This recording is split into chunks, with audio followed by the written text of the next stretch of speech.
Good evening and welcome to Spotlight on Education, Alabama Public Television's quarterly deep dive into the issues impacting schools, students, teachers, and families here in Alabama.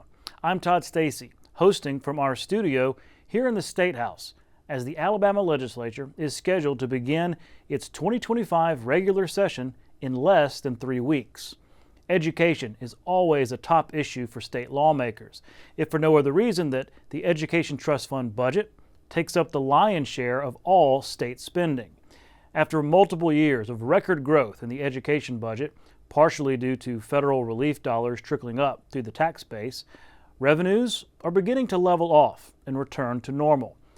This year's education budget, passed in last year's session, totaled $9.3 billion. The latest revenue numbers show that there is plenty of money to meet those obligations, with enough funds left over for as much as $500 million in supplemental spending. Legislative leaders say that is attributable in part to conservative budgeting practices and saving more funding in rainy day accounts.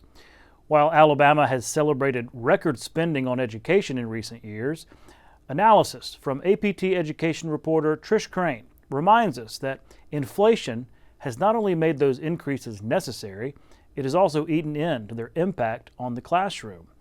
According to the latest data from the Alabama State Department of Education, per student spending increased over a 10-year period from just under $9,000 per student in 2013 to almost $12,500 per student in 2023. That's the last year that data was available. But looking here at the chart, inflation has also risen to the point that that increase over 10 years, when adjusted for inflation, is less than $1,000 per student rather than $4,500 per student in actual dollars.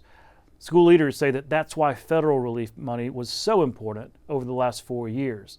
But that federal money is obviously going away in future budgets, and hopefully inflation will ease as well.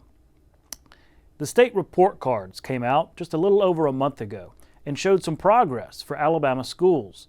This is based on the ALCAP test taken by students in grades 2 through 8 across the state. The overall score for the state was an 85, up 2 points from 83 in the 2023 school year. There were also gains in academic achievement and college and career readiness. Also positive was the decline in chronic absenteeism from 17.9% in 2023 to 14.8% last year. At the local school level, the news is mostly good as well. The number of schools earning A's and B's continued to rise, and the number earning D's and F's continued to fall. Those earning D's and F's are labeled priority schools under the state's Accountability Act, and those fell from 209 schools on the list in 2023 to 156 last year. Turning to career readiness, the Alabama Community College System is partnering with the State Board of Nursing in addressing the state's healthcare worker shortage by expanding its health science programs into 2025. This includes a new certification aimed at filling thousands of critical roles in the healthcare field. APT's Jeff Sanders explains how this initiative could impact the state. The demand for healthcare workers in Alabama is reaching a critical level. In response, the Alabama Community College System is ramping up efforts to expand healthcare training programs at community colleges statewide. We are in a position where hospitals literally are beginning to close in a lot of the rural areas. Jimmy Baker, chancellor of the Alabama Community College System, joined representatives from Alabama's healthcare industry and the Office of Workforce Development to highlight the expansion of health science programs available through the state's community colleges. It's a great career, a good paying career for many of our young students. They can go and in a short period of time receive enough training to be effective as a worker in the healthcare industry. To address a statewide decline in nursing support staff, the Alabama Board of Nursing has introduced the NSTC credential. This initiative is described as a critical step towards solving workforce challenges caused by ongoing shortages in the healthcare industry. We hope to fill anywhere from 2,000 to 4,000 vacancies currently in healthcare related to this program. And one of the first things we did was reach out to ACCS and say, do you want to be a part of this and can you help us? The system is also launching dual enrollment opportunities for high school students, enabling them to earn nursing credentials early and paving a direct path to careers in healthcare. Greg Reed serves as the governor's senior advisor on workforce transformation. The governor stands ready. I think the legislature stands ready to do what's necessary to support this effort in regards to training healthcare professionals so our economy can continue to grow and we can all receive the care and our families can receive the care that are so important to each of us. And the Alabama Community College system already offers more than 80 health science programs at 22 colleges across the state. For Spotlight on Education, I'm Jeff Sanders. And I'll talk with Dr. Bryant Cline of the Community College System and Peggy Benson of the Alabama Board of Nursing in more depth on this issue later in the show. As the legislative session approaches, lawmakers are hearing from education leaders about their priorities on funding and policy. Early childhood education and the state's first-class pre-K program were among the key topics at a recent pre-session roundup for lawmakers here in Montgomery. APT's Randy Scott has more. Say the word education and you'll get the attention of everyone in a room. That's the case at this gathering of state leaders, business leaders, and concerned citizens. The goal is to start 2025 off on a good note by addressing hot topics such as education. We want to make sure that we're educating policymakers as well as families and educators about the importance of early childhood education, the importance of talking with your children, reading to children, building those skills that are foundational for later literacy. Jan Hume is the acting secretary for Alabama's Department of Early Childhood Education. She says work should start early to help children get off on the right path for success. Just having those conversations, interacting, building their language and vocabulary, allowing the children to hear words and to interact with their parents. That's how we build future successful leaders as well as well-educated individuals. Secretary Hume says families should understand they have tools to help their children. These efforts will mean progress not only for students, but for the state as well, from improving Alabama's workforce to helping the state economy. Not only are our 4-year-olds our future workforce, but also we're building an early childhood educator workforce. We're supporting the fact that those are the most important parts of our workforce. They allow all of us to work. Secretary Hume says this meeting has generated new plans to help improve Alabama's education system. And she says that gets an A for effort. Anybody that has a child needs quality child care, quality early education settings, and so we want to make sure that we're doing everything we can to make that happen. In Montgomery, Randy Scott, Spotlight on Education. Take care of your teeth and they'll take care of you. With the school year started back, the Alabama Department of Public Health is celebrating children's oral health with its 8th annual Share Your Smile with Alabama photo contest. 2 third graders have been chosen to represent the campaign for 2025. The initiative highlights the importance of oral health, especially during February's National Children's Dental Health Month. Here's Dr. Scott Harris, Alabama's State Health Officer, on why oral health is so crucial, particularly for children. You know, oral health is really just health, right? It's just another part of what we try to do to make sure people stay safe and healthy and enjoy the best and healthiest lives that they can have. We want to remind people that the mouth is the gateway to the body, and so we would recommend through the recommendations of the ADA to make sure you brush at least twice a day, clean between your teeth at least once a day. We know that oral health problems are the number one reason that kids miss school, actually. The number I have here is that about 8.6 million kids between 6 and 12 missed school last year due to oral health problems. That doesn't count routine visits, normal healthy visits, but actually those are kids who miss because of health problems. So when kids miss school, parents miss work, families get disrupted. There's a lot of things that happen. And so it's so important for us to promote these good, healthy activities in our young people now that will follow them actually throughout the rest of their life. Coming up next on Spotlight, I'll sit down with APT senior education reporter Trish Crain to go over some of the biggest stories of the past few weeks, including how the state is implementing the CHOOSE Act. After that, Dr. Bryant Cline of the Alabama Community College System and Peggy Benson of the Alabama Board of Nursing join me to discuss their new partnership on healthcare training programs. And a special treat later in the show.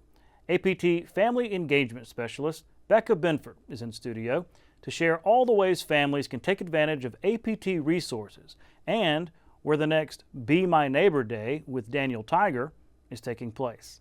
Stay with us. Most children in Alabama don't have access to formal pre-K programs to help them prepare for school. But all children in Alabama have access to the children's programming on Alabama Public Television.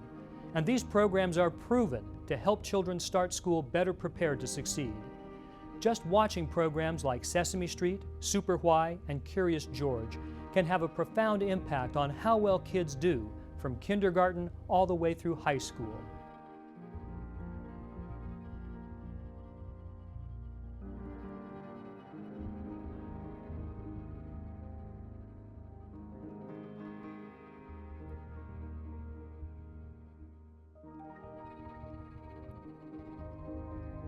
APT also provides training and resources to parents and child care providers throughout the state to help them make the most of these great programs.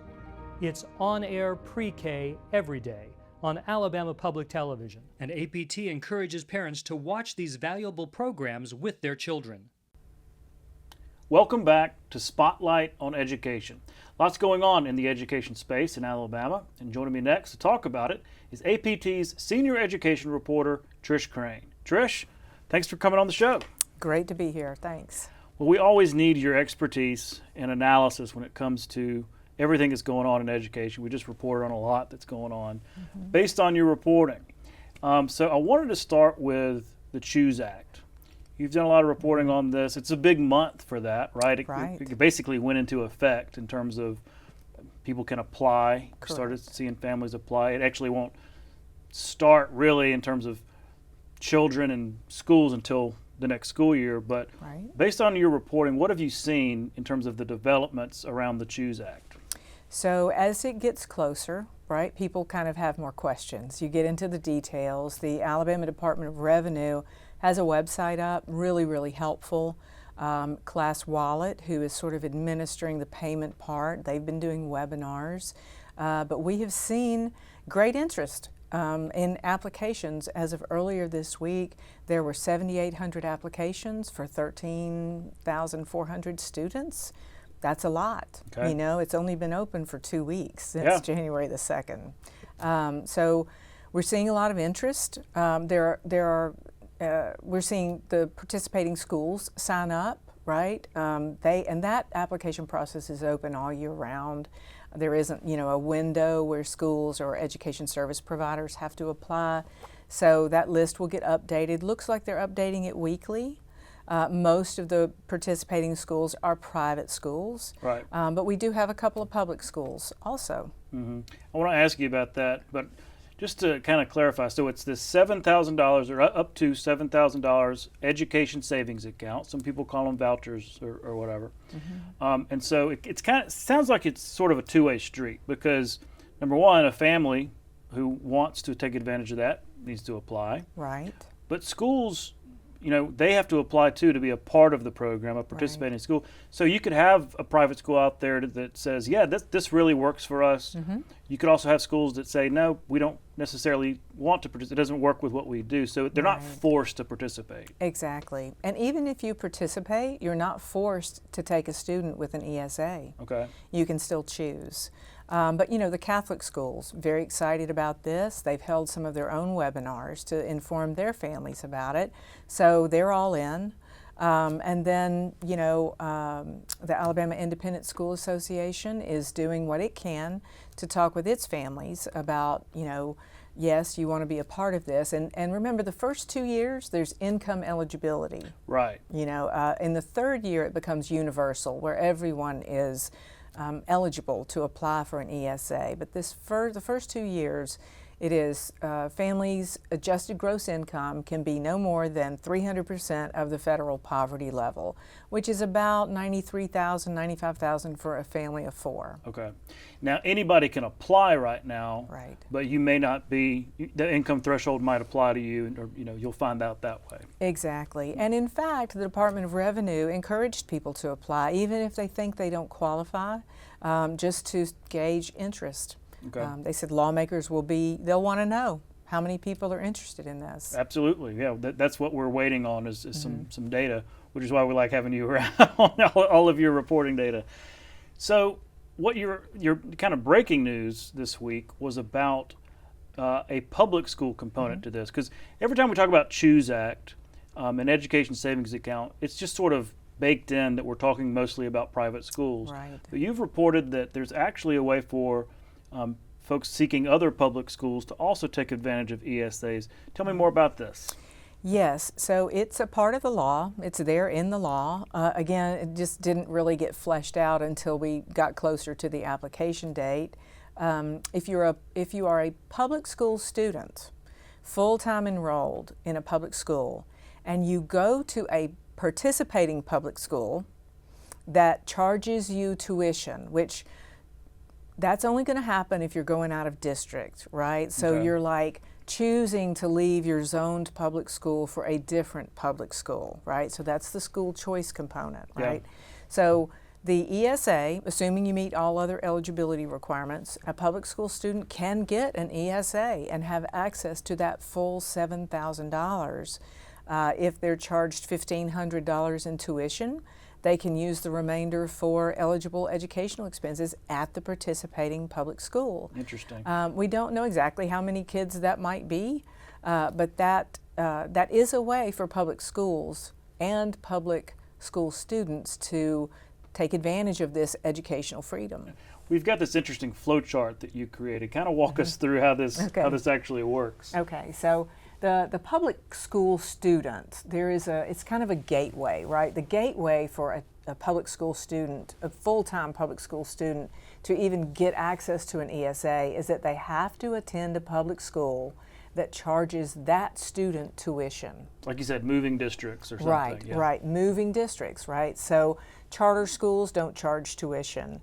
So that's not an ESA, right? Right, yeah, yeah. right. They could not, their students, the public school students, would not be eligible for an For a ESA. charter school, yeah. Right. But then if they do attend a public school that's participating and that charges them tuition, they're eligible for an ESA. And of course, the asterisk is, they must meet all of the other eligibility requirements too. On the public school side, all they have to do is say, yeah, they'd like to participate. And if they do, then they can receive ESA payments. And if they don't, then, a kid who goes to that school could not use their ESA. So you're probably not going to see that, because if a kid is going to a public school and looking for a participating public school, they're probably a kid who's getting has to pay out of district tuition, and they've gone for that ESA. Right, but I could see a district saying, okay, not only you're going to get state money following the child and everything, but you're also going to get that other could be a way to boost budgets if you have the availability, and that may not be everybody's situation. Let me ask you this though. Let's stay on Choose and ESA for a second. I remember when the bill was being debated. Really, anytime school choice comes up, there is always concern from public school advocates about money, about public tax dollars being sent, to private schools. I know that's not the way everybody sort of sees it. Right. But this passed overwhelmingly. It was the governor's huge priority. I mean, it was not even close. But as this data starts coming out, as we learn more about how many students, how many schools, how much tax dollars and things like that, do you see any revisions even being addressed in this law, or you think it's maybe too early to tell? At the moment, it's too early to tell, but I do think I've talked with lawmakers who are awaiting the data. They want to know who's using it. Is it Is it families who are already in private school? Is it students who are in public school and who choose to leave public school for private school that this ESA gives them the freedom to do where they may not have been able to do it? Is it homeschoolers? You know, let's not forget, That's a homeschoolers component can too. use it. And there will be some very detailed records. I don't know how much will be public, but there will be very detailed records of what parents are spending the money on, because remember, the money doesn't go to the parents. The family never gets the money. They have to do all of their transactions through Class Wallet, which is the third-party program platform that all of the payments will be sent through. So they're going to have detailed records. And going through revenue too. So, Absolutely. Yeah, so kind of like a tax credit and all that. Yeah. Right, yes. As you said, you know, it sort of depends on how you look at this. Is it a tax credit? Is it education funding? Is it... It's kind of both. It right? is, it is. But it's primarily referred to as a tax credit by officials. Okay, well that's interesting. And look, there's so much more about the CHOOSE Act that we're going to be reporting on going forward, but I really appreciate you getting us up to speed. Another topic you recently reported on was really going back and looking at how the legislature has allocated surplus tax dollars. Right. Now, a lot of this, you know, we've had these record budgets, sort of the trickle up from a lot of this COVID, you know, relief money. Right. Record budgets, and they can only spend so much per Rolling Reserve Act, so they end up with these very large, hundreds of millions of dollars in surplus spending bills. You reported on where all this money went. What can you tell us from the high points? Well, it was a lot of money. Number one, it was a lot of money. You know, one year it was $2.8 billion with a B. And that's on top of the Education Trust Fund. Right. And so lawmakers kind of tweaked some of the language in the Rolling Reserve Act to make some of these automatic transfers where they might into reserve funds where they might not have been before. They created a new reserve fund called the Educational Opportunity Reserve Fund, which is kind of like, what can it be used for? We think pretty much anything lawmakers want to use it for. But what I found was that, you know, typically we think about education trust fund budgets as about 2/3 of it goes to K-12 and 1/3 of it goes to higher ed. That was not the formula that was followed. There was no formula. You know, when I spoke with Chairman Garrett, he said, you know, it's about needs, right? They're looking at how do we best spend this money to set Alabama up in a strategically strong position. So there were a lot of needs on the higher ed side, the community college side, deferred maintenance. You know, deferred maintenance is just always, I mean, my own house, I have deferred maintenance. You know, there's a lot that needs to be done, I'm sure, to these older buildings and even the newer buildings. And the community colleges and the universities were able to, I guess, make their argument and were able to receive a lot of that money.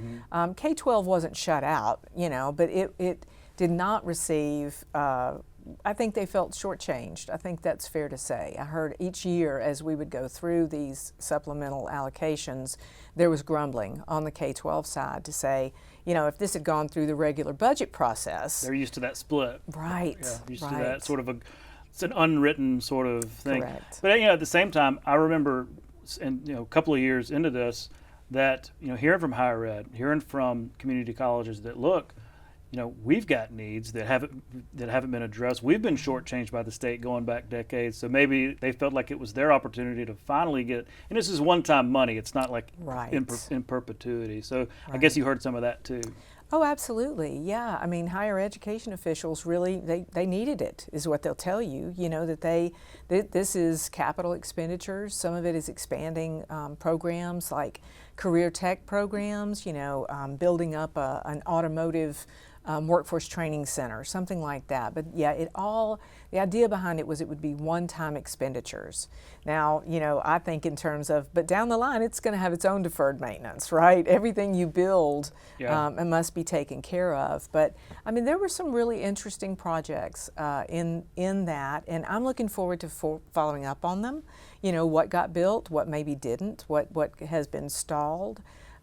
Chairman Garrett said that they hope to follow up. They're planning to follow up on these projects to see, you know, what got done. Yeah, accountability is always important when it comes to taxpayer money, even if it's hundreds of millions in surplus money that we'll never see again. Right. Okay, well, while I've got you, I wanted to ask you about the National Assessment of Education Progress. I got it out. Yes. NAEP. Yep.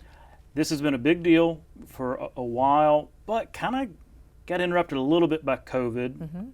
But it sounds like we have one coming up. It's known as the nation's report card, but that could be kind of a misnomer. Talk about NAEP.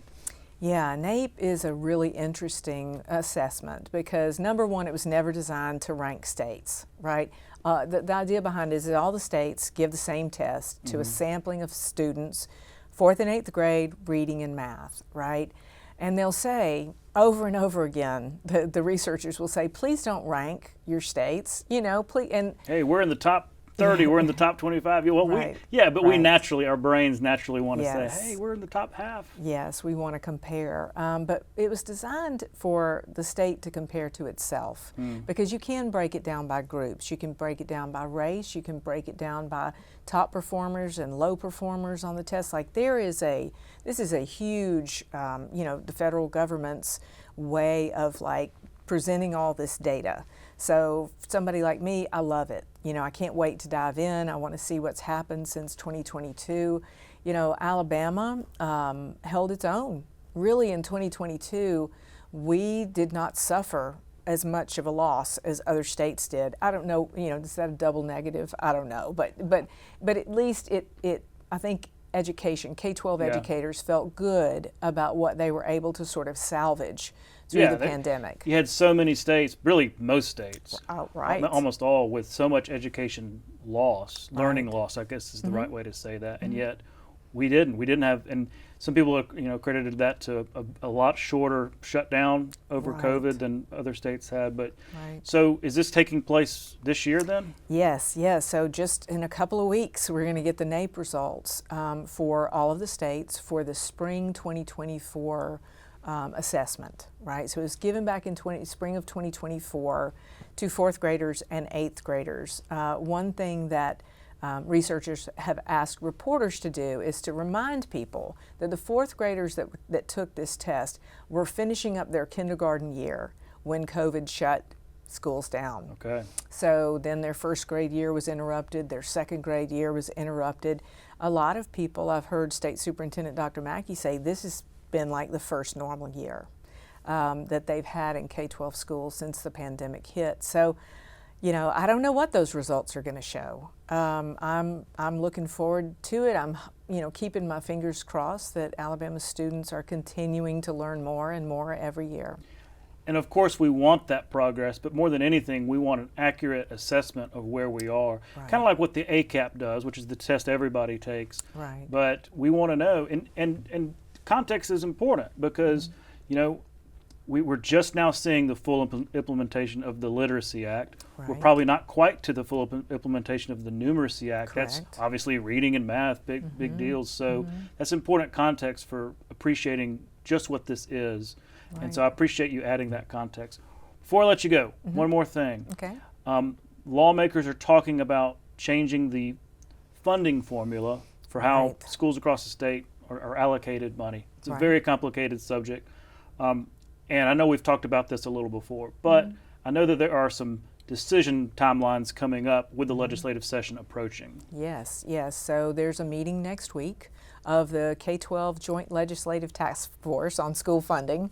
I always have to have a long name, right? Sure. But they are in that meeting. They've met a few times, and they're all public meetings. They're actually live streamed, and they're archived online, so you can see what they've been discussing. But this meeting is one where we expect to see real numbers, okay? And by real numbers, I mean, they're considering a weighted student funding formula. So what are those weights going to be? Are we going to give additional money? Is the state going to provide additional money for English learners, for students with disabilities, for kids who are in poverty, for kids who are in schools where poverty is concentrated? Like that's another factor. Because it costs more to educate that child. Absolutely. And rural schools, small schools, like there are a lot of different factors that you can use to weight the funding. So it might be 1.4 times 140% of the ordinary funding if your child has a disability, right?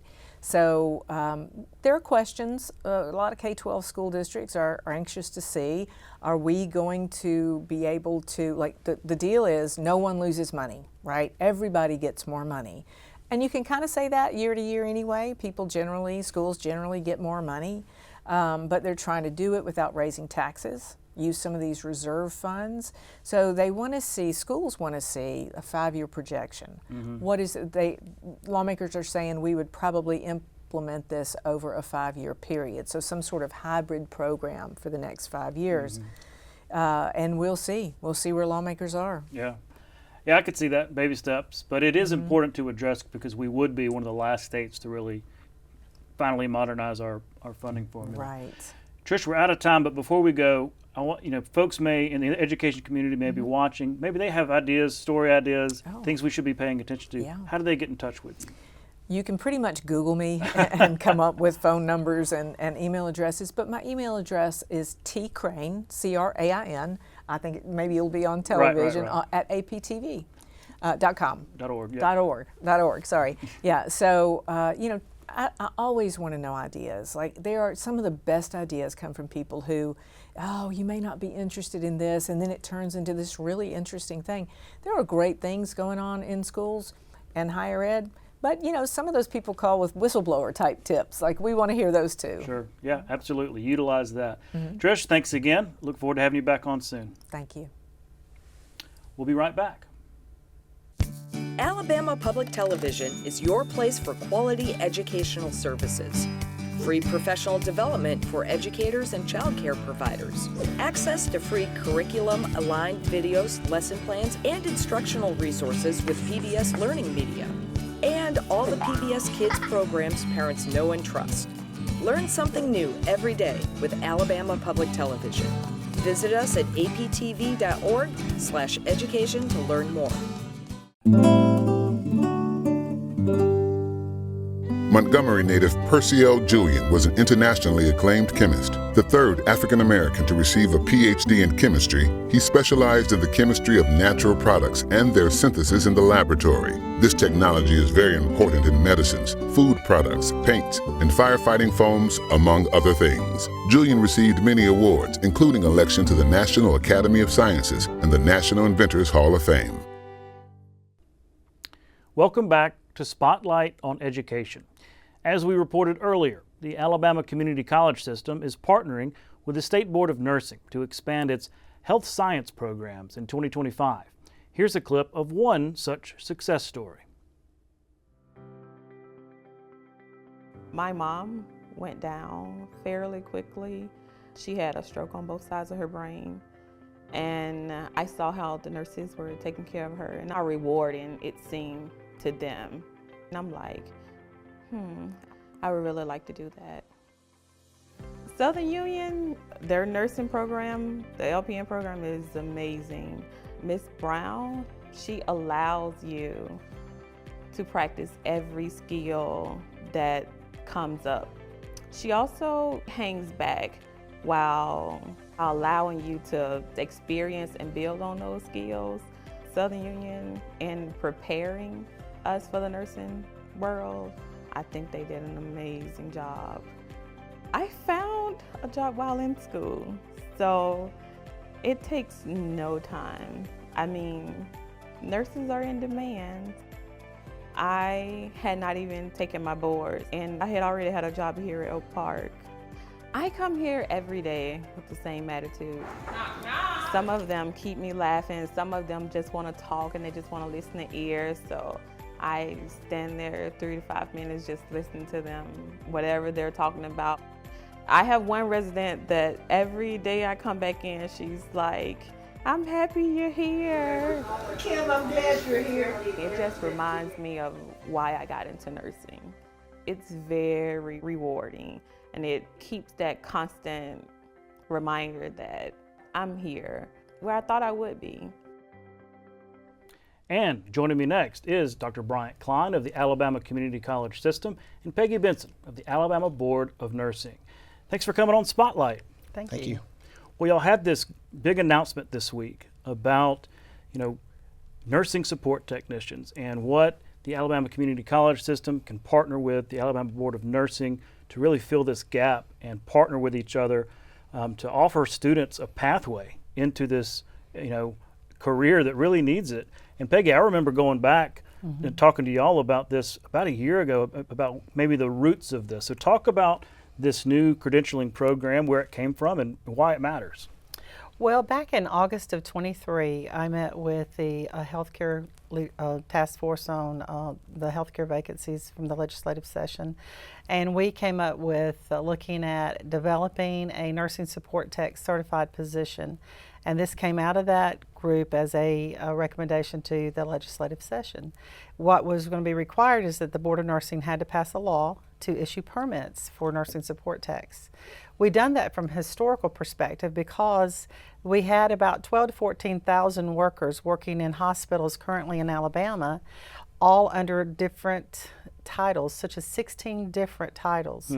And we knew that if we could go ahead and have one title, one workforce working under a standardized curriculum and a regulatory vetting process, it would increase public safety. Okay. So it came out as a recommendation from the committee, and we passed the law this year, and so we just recently rolled this out. We developed standards of practice and a scope of practice for nursing support techs, and they would be certified through a test that ACCS has developed, and we will be able to permit them as soon as the application process has been approved. And then we created a competency validation program through ACCS Schools of Nursing so that we can further vet that these individuals have been trained and appropriately vetted through the process. Well, yeah, it didn't take y'all long at the community college system to say, look, this is absolutely up our alley with all that y'all do to connect students with careers. Talk about how this lined up with your vision and what you do at the healthcare sciences at ACCS. Well, one of the things that we do, and the partners that we have with our state organizations, we really try to make sure that each organization has something how we can impact workforce across the state. And one of the things when Ms. Becca Benson brought this to our table along with Kenneth Kirkland, we put this together and we wanted to provide an opportunity for our students to gain stackable credentials. So as they gain these things, that's going to basically be beneficial to not only to the workforce, but it's also going to help them in their own personal career. If they decide to move on to nursing, they can, but they also have, this going to allow them to also move on to other associate degree programs that we offer through our two-year colleges. That'll be beneficial to them and once again, beneficial to our state. Yeah, talk about that, because I understand this is not just, at the community college level, y'all really do a ton of dual enrollment. So I'm guessing there will be some dual enrollment opportunities with this program to begin students on a pathway before they're even graduated high school. You want to talk to that? Yes, we have talked to, we're going to start a dual enrollment for the NSTC, and that will roll out sometime in 25, maybe even as late as 26, so that they can have this in the 12th grade, and then they'll graduate as an NSTC and be able to enter the workforce. We're also doing on dual enrollment is LPN, so that will open up this year in 2025. So students who don't want to go the LPN route can take the NST route and enter the workforce. Our goal is that if we can get students into the healthcare arena early, they can see all the various roles within healthcare and help fill in the gap. Now, the NSTC is designed to support the nurses at the bedside. And to give you a little bit bigger background of that is that they will have their own scope of practice, and they will work under the supervision of the nurse, providing those services that it does not take a nurse to provide, but it assists the nurse in overall care. So this is a tremendous opportunity. Not only that, but to hopefully get them actively engaged in healthcare and actively engaged in wanting to pursue further education and training in the healthcare arena. Well, that's interesting because it talks about the pathways, right? Because you're right, that's a great career unto itself, but it also starts you out in a field where the opportunities are endless, right? That career pathway that I know that a lot of community colleges really put people on that path. So with the community colleges, one of our things that we always look into is to find out and this is just me, some people or everyone is not meant to just start off at a 4-year institution. So when we start looking at that, we look at it from not only from a high school standpoint, from a first year or first gen standpoint, but we also look at it from an adult ed standpoint. We have a lot of people that want to get back in healthcare, and some have been out of school for a very long time, and some have just previously just finished school. So when we design these programs and we have these programs in place, not only do we look for the need across the workforce, but we also find out ways that we can start them off with in a sense, a stepping stone to gradually build them back into healthcare. So if they decide that they want to follow their education, they'll have that pathway. When we talked last year, I believe you were here with Senator Weaver, Yes. Who's obviously very involved in the nursing profession. Y'all talked about the shortage facing, and you spoke to that a little bit earlier. Talk about that, what our needs really are out there in terms of the nursing shortage, and how this partnership, how this new endeavor might bridge that gap. Well, we know from the nursing standpoint, we're going to lose to retirement 38,000 nurses in the next 4 years. Wow. So we have a lot of nurses coming in that will be new graduates. And really the nurses need this help at the bedside to give the supportive care that they need, because not everything at the bedside requires a licensed nurse to do. So, but we also know we have vacancies in support nursing roles as well. We have close to 4,000 vacancies in the state. We want to have students coming in and being an actively participant in this, but we also want the older worker to consider going back to school and looking at a new career field as well in nursing. And what better way is to start out with the NSTC, which is about an 8-week course that they can take through ACCS colleges and campuses, and some of it they can take online through the ACCS Innovation Center, who helped design this online program. It is an opportunity for many people who thought, well, I'm too old, I shouldn't be pursuing nursing or a different career in healthcare. It will open the door for those individuals who thought they missed the opportunity fresh out of high school, or they never finished college, but here's you an entry point, and we're willing to work with you, and ACCS is willing to look at a stackable credential for you so that you get credit for these courses that you take. So as you decide to, later on after you've worked for 2 or 3 years as an NST or even less, you are welcome, and it's easy for you to go back to school and to continue the education in healthcare. Please. And to chime in with that, 22 of our colleges have health science programs, and with this being a pathway, regardless of where you are in the state, you now, as she said, you now have you're building a bridge to a greater outcome. We have several of our colleges that offer certificate programs along with this, and this is just going to be adding on to it, as she's already spoken about, building upon dual enrollment, and for those that want to pursue an associate's degree. Well, there might be people out here watching that maybe they're students, maybe they're teachers, high school teachers, parents who see this and say, man, okay, that's a wide open career field. Here's you're rolling out the red carpet, making it tremendously easy, it seems like, or just seamless at least, to pursue that. So if I'm a teacher, if I'm a student, if I'm a parent, how could I learn more about how to start out on this pathway? I'll start with you, Dr. Cline. Well, one of the things that you have to do is, you have to do your research. I won't sit there and tell you any lie about that, but there are several websites that you can find. I know a lot of the system office at accs.edu.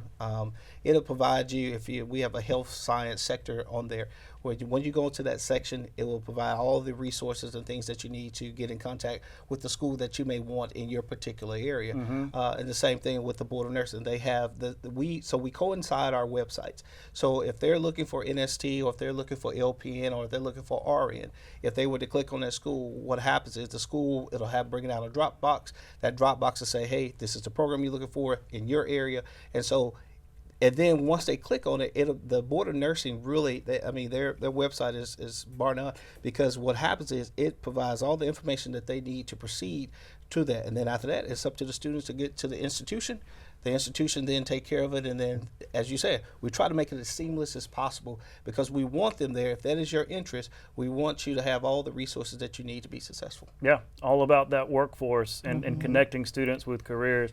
Y'all really do specialize in that at ACCS, and I want to have you back on to talk about that for some of the other issues. Peggy, what would be your message to those parents, to those students or teachers who are mentors, advisors of these students about why pursue a career in nursing? You know, some might be apprehensive, don't like the sight of blood or something like that, but what would be your message to those who might be interested or are not interested in pursuing a career in nursing? Well, this, looking at the NST certification role is a good entry point, especially for a high school student. You're going to know by the time you finish this and you start that job in healthcare whether or not this is a career that you would want. And that's what's so important about getting them in the hospitals, especially in the rural communities. You want them to work in those hospitals, you want them to feel engaged and want to stay there and provide the services for their community. But once you get them in the hospital and they see all the various roles and the things and how they can give back to their community and to patients at large, most of those kids and even adults will be so engaged and so enlightened by the healthcare profession that they want to remain in that profession. And it just gives them something to aspire to. By starting early in this, then you're going to sort of know if they're going to be committed to it for the long term. Yeah. And then that helps them, actually, if you start working in a lot of facilities, they will provide tuition reimbursement for them to go back and become an LPN or an RN and further their education from there. So it just opens many doors for them. Had I had something like this in high school in Walker County, I would have embraced it.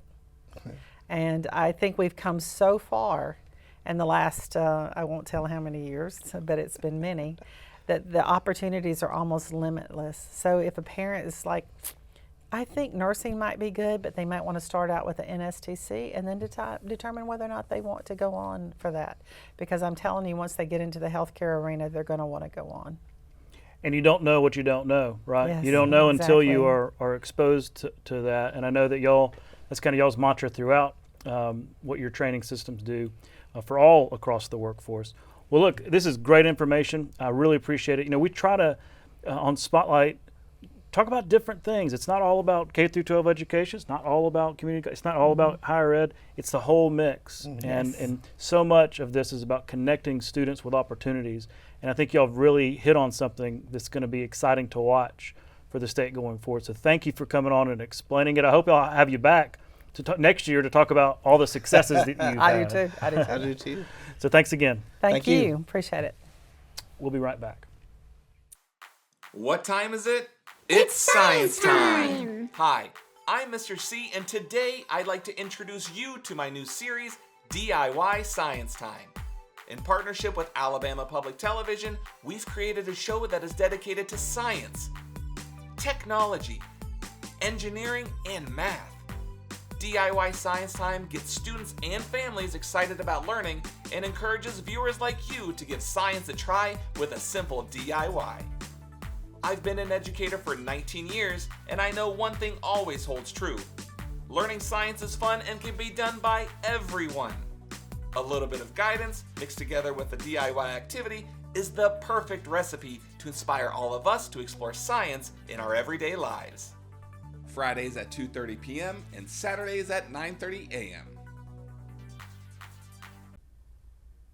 Welcome back to Spotlight on Education. Joining me next is Becca Benford, Family Engagement Specialist here at Alabama Public Television.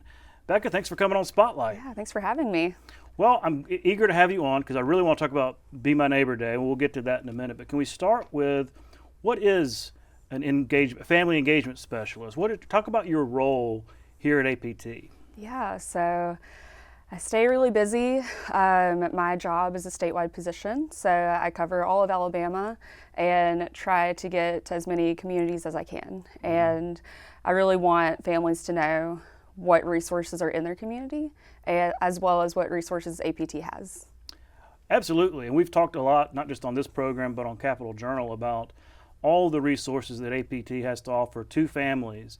And, you know, in this education space, starting from a very young age, how, you know, it can be such a great resource, but also through high school and continuing education and to teachers and everything. So it's really great that y'all are starting so early with families. And speaking of that, Be My Neighbor Day, it's one of our favorite things that we do at APT, but it's worth reminding our audience about what is Be My Neighbor Day and just kind of its origins and what happens with that event. Yes, so Be My Neighbor Day is an annual event we have, and we move around the state. So each year we take it to a different region. This year we are going to Boaz. We'll be at the Boaz Public Library, and we get all kind of organizations to come together. Again, just to show the families what's there, what they have that's available to them. And you know, we get Daniel Tiger out. Sometimes we have a DJ, so we'll be dancing. We pack bags for different, like a health clinic. So the activities range from doing things that you give to neighbors, but then also things that kids get to take home, because we know they want stuff too. Oh yeah, you want that swag, but you really want that photo with Daniel Tiger, right? Absolutely, yes. That's the big draw. We love Daniel Tiger. Okay, so he'll be at the Boaz event and all that? He will be there, that's right. I remember seeing the events in Mobile, I think a couple years ago. It was Dothan. Dothan was last year, that's Before right. that? Okay, yeah, last year. And just the turnout at these events is really impressive.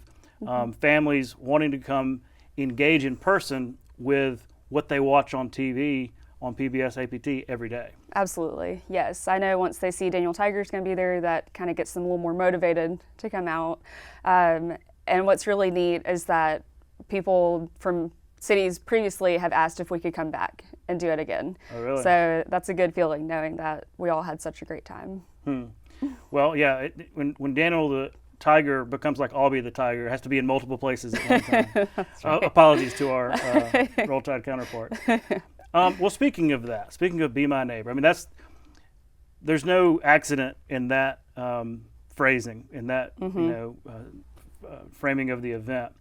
And I grew up with Mr. Rogers' neighborhood, and the impact that had on my upbringing. And I know I'm not the only one. There are generations that came up with, Mr. Rogers inviting us into his neighborhood, his home, and Mr. Rogers' neighborhood. Yes. So talk about that legacy and how that's continuing with events like these and the programming.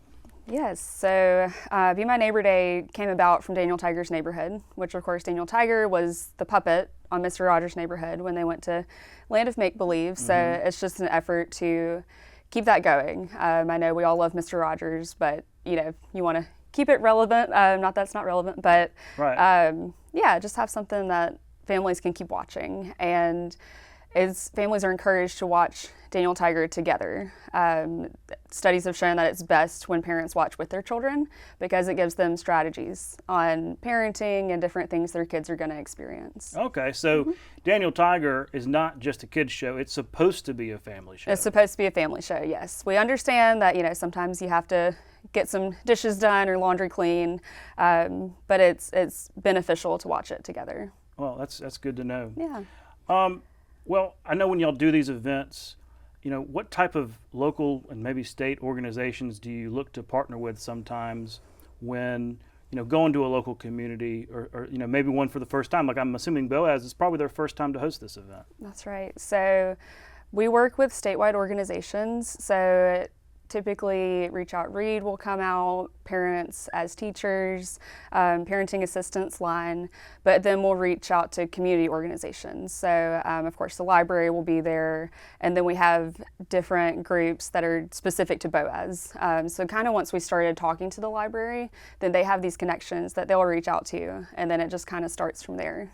Interesting. Now, there might be organizations people from organizations watching this very program wondering, well, man, that sounds like an awesome event to partner with and be a part of that community.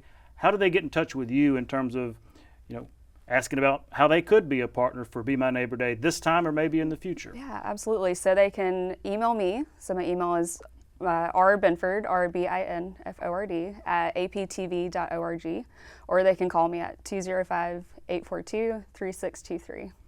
Now be careful. You might get more than you're asking for. Oh, I hope so. We want everybody there. Yes. Absolutely. And remind us again of the date and time for Be My Neighbor Day in Boaz. Yeah. So Boaz is Be My Neighbor Day will be February 8th from 10 a.m. to 2 p.m. at the Boaz Public Library. Absolutely. Yeah. If you're near there, you better be there, and especially bringing the kids for Daniel Tiger.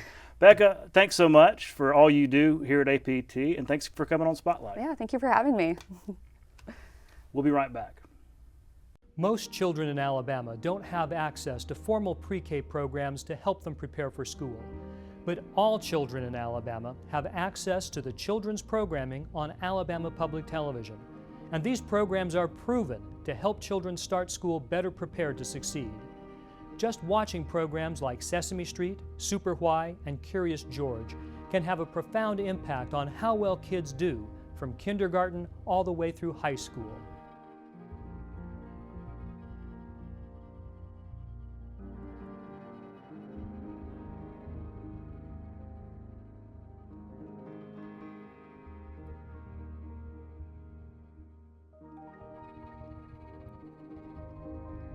APT also provides training and resources to parents and child care providers throughout the state to help them make the most of these great programs. It's on-air pre-K every day on Alabama Public Television, and APT encourages parents to watch these valuable programs with their children. St. Stephen's was chosen as Alabama's first seat of government and served as its territorial capital between 1817 and 1819. The first session of the Alabama Territorial Assembly met in the Douglas Hotel. A once bustling frontier town, the settlement of St. Stephen sat atop limestone bluffs overlooking the Tombigbee River. Today, the long-abandoned town is referred to as Old St. Stephen's and is an historical park and archaeological site. Thank you for watching Spotlight on Education. Remember, you can follow education topics throughout the legislative session by tuning in to Capitol Journal. That airs Monday through Thursdays at 10:30 and Friday nights at 7:30 and Sundays at noon here on Alabama Public Television. For our APT team, I'm Todd Stacy. We'll see you next time.